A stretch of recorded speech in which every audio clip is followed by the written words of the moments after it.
Good evening. My name is Jason Levitt. I'd like to take the opportunity to thank you, the City Council of Woodland, for giving me the opportunity to speak tonight. I'll take about 5 to 10 minutes of your time. I'm captain on A shift with Clark Cowlitz Fire and Rescue, and I'm here to talk to you tonight about a community risk reduction program regarding smoke detectors. So basically, we're going to run you through this PowerPoint, explain what we're doing, why we're doing it, how we're doing it, how we're planning on doing it, and what kind of help we could solicit from folks at the city as well as some business partners throughout the community. So if you have any questions, feel free to raise your hand. I'll answer them as we go, or we can save them for the end, whatever you prefer. We're going to give you a little intro on Clark Cowlitz Fire and Rescue, explain what we do for your city in particular, as well as the other cities. We're going to talk about community risk reduction, answer what is community risk reduction, give you a little bit of a baseline and demographic of where we're looking to expand this program and why.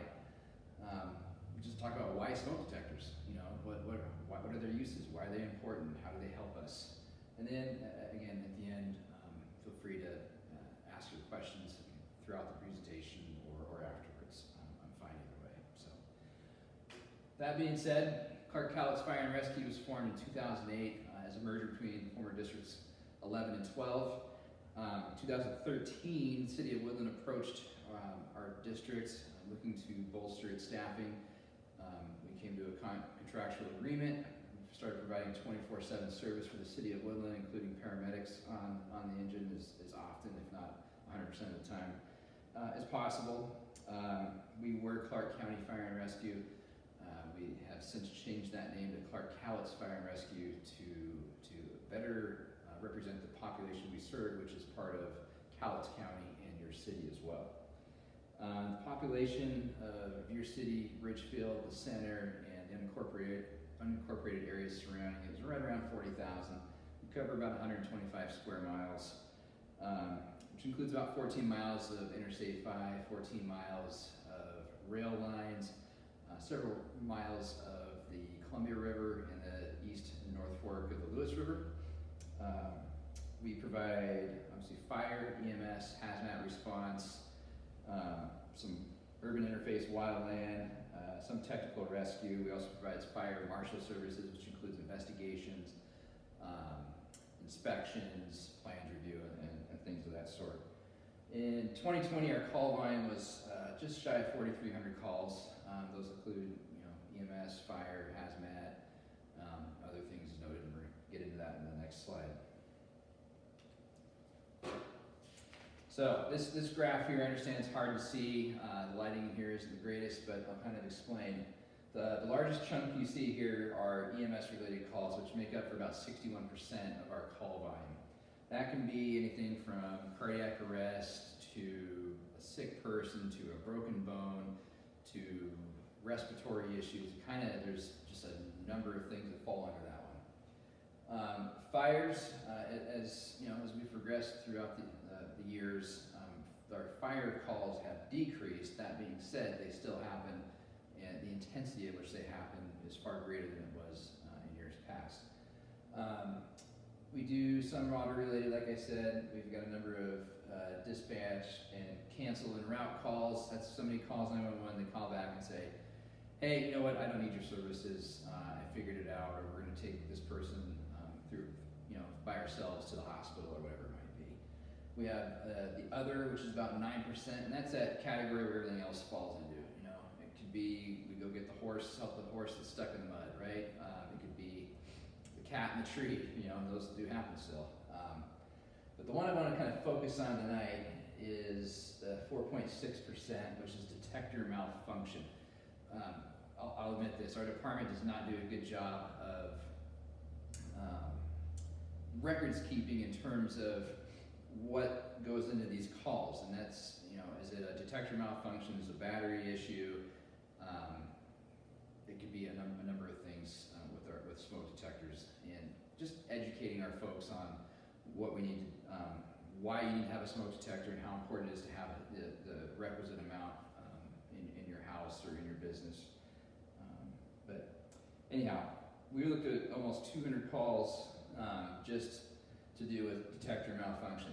When these calls occur, that sometimes can take an engine out of service for something and not have them available for a more higher priority call. Now 200 out of 4,200, almost 4,300 calls doesn't seem like a lot, but all it takes is one call where that engine was on a smoke detector issue, and they could have been on some sort of a life-saving call down the road or in a different FMZ. So we feel that with some education and not just a one-time education thing, but a partnership with the communities, that we can reduce the number of not only these detector malfunctions, but reduce the impact that a fire might have on a family that unfortunately has to deal with one of those.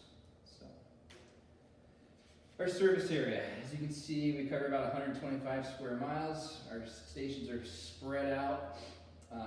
We staff 5 stations.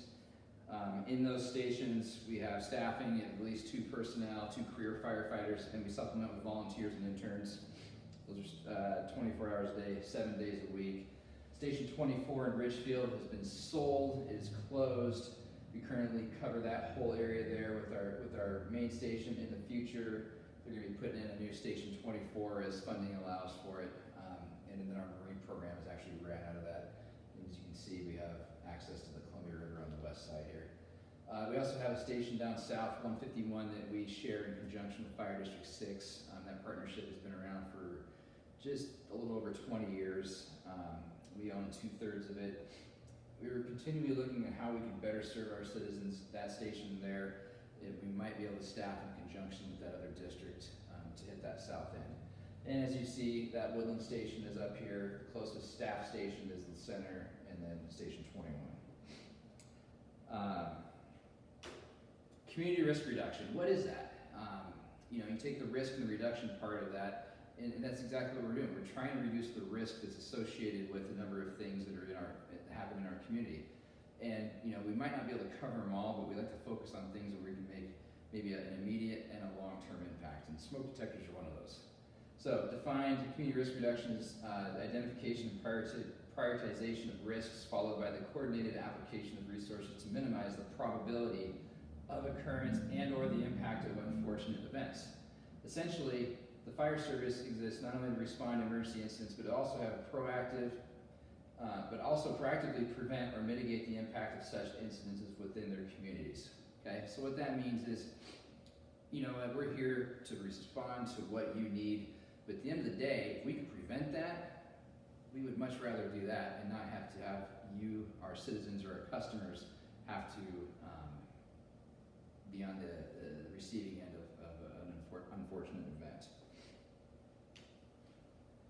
So we kind of took a look at where can we make the most impact. Where have our firefighters seen a lack of smoke detectors, functioning smoke detectors, or just smoke detectors in general in residences, and utilizing some stats from the United States Census and information gathered in our report writing system, and then just talking with the crews, we wanted to start this focus in a couple of key areas. 1 is mobile home parks, 2 RV parks, 3 apartment complexes, all of which City of Woodland has, and has a fair amount of, okay? We took that, we take into consideration the size of the area that we have to cover and how far out our stations are staffed, the call volume at these stations, and the number of people we have working at the stations. And that's kind of the order that we're going to attack this on. So I've identified, as we'll see a little later in the presentation, where we want to start and hit with this. Mobile home parks, we have several identified ones. RV parks, RV parks have both long-term and short-term residences. So when I say this is not just an initial impact we want to make, but a long-term impact, we have to continually educate people because of the turnover rate of residences. Apartment complex is the same thing. We have apartments in all 3 of our cities. Again, you have different diversity of people that live in them, and educating people that are there, educating apartment complex managers, et cetera. So what we decided after looking at all this is we want to start in the City of Woodland and hit these identified spots.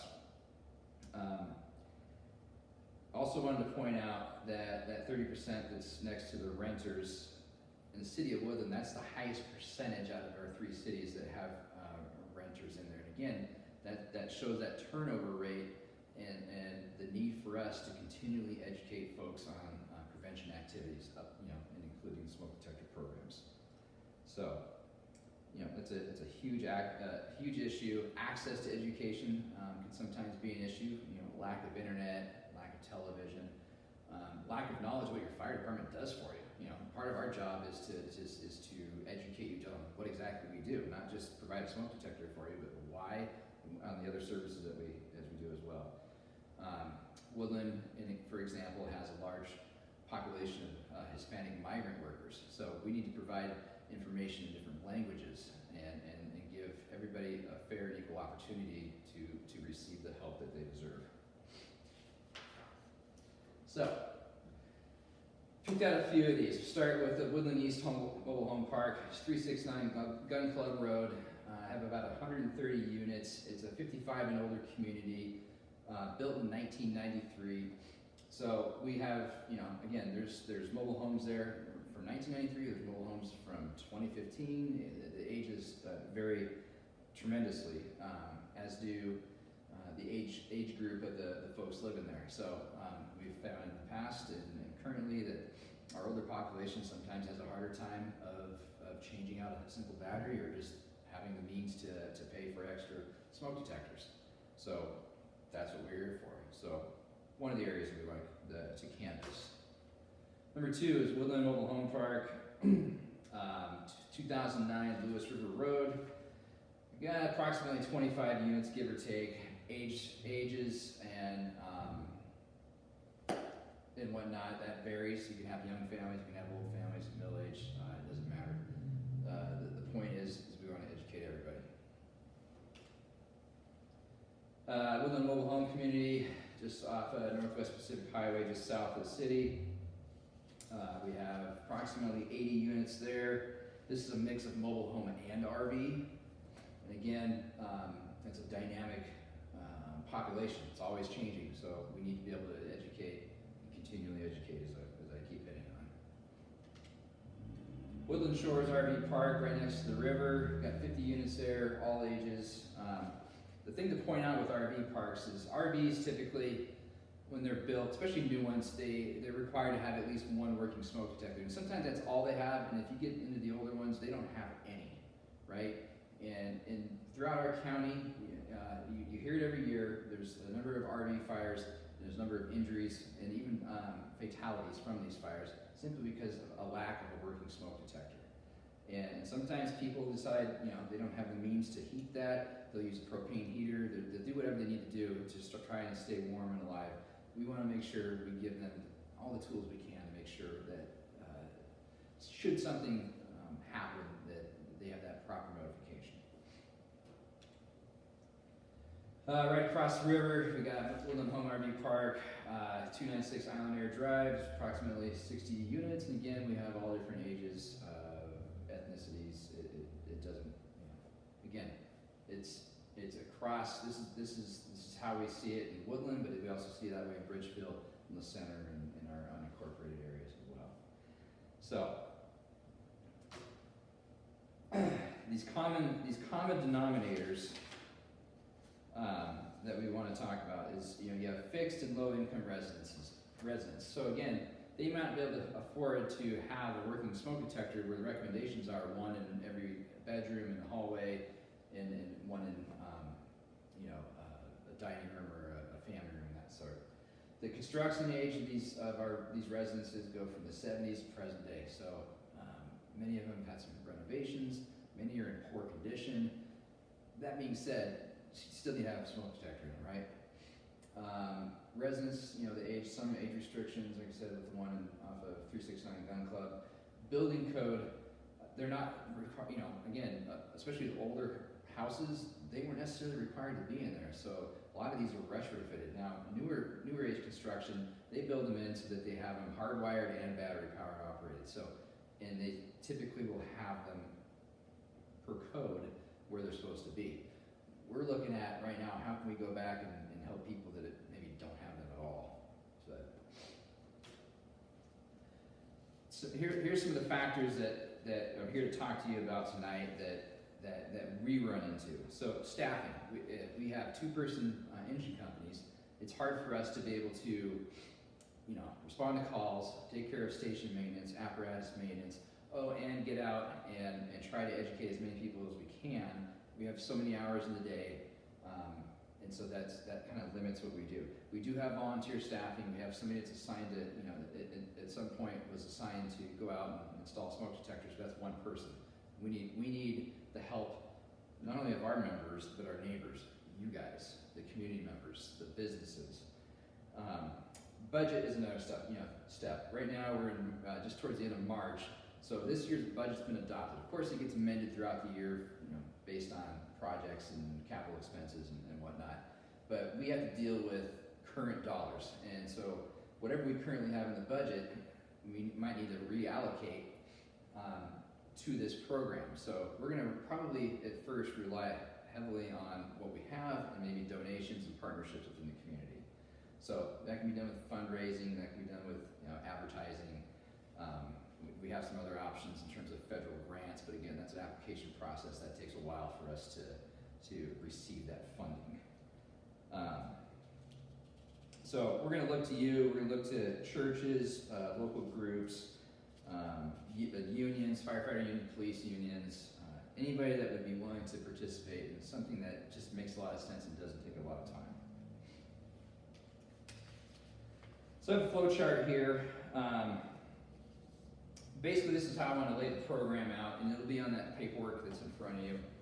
But we're going to start this out with just it's a blast of information out to social media, regular media like the Reflector, the Daily News, the newspaper out of Longview that does reach down to Cowlitz County. The Columbian, for those that have internet, we use Facebook and Instagram as well. We have active accounts on there, maybe some Twitter. I'm here tonight to talk to your city council. I will be doing the same at some point with Senator Richfield. We're going to use our on-duty crews to give out handouts, if time allows, check with homeowners in each call that we're at, if appropriate, right? If it's something that's, it's an emergency, we got to get their loved one transported, they need to leave, I'm not going to hold them back to talk about their smoke detector. But if we have time, we're certainly going to reach out and make sure that their smoke detectors are working, give them some handouts, hand out batteries, and we're going to do a better job of documenting that in our documentation program. At the end of 3 months, we're going to look at what's the number of contacts that we've made in these specified areas. We're going to look at the amount of smoke detectors we've installed versus replaced. We're going to analyze the effectiveness of this. Now, that effectiveness is going to look at taking, again, fires don't happen as often as they used to, but they still happen. We want to know, was there a working smoke detector? I'll give you an example. About 3 weeks ago, we responded to a house fire. The gentleman left some food on the stove, fell asleep, taking a nap. He did not have one working smoke detector in his house. If you look from the outside of that house, it looked like a nice house.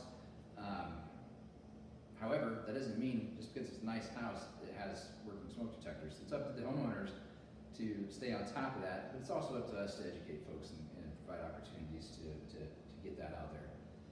Luckily we were able to stop most of the damage to the house, but it was going to incur some cost to him.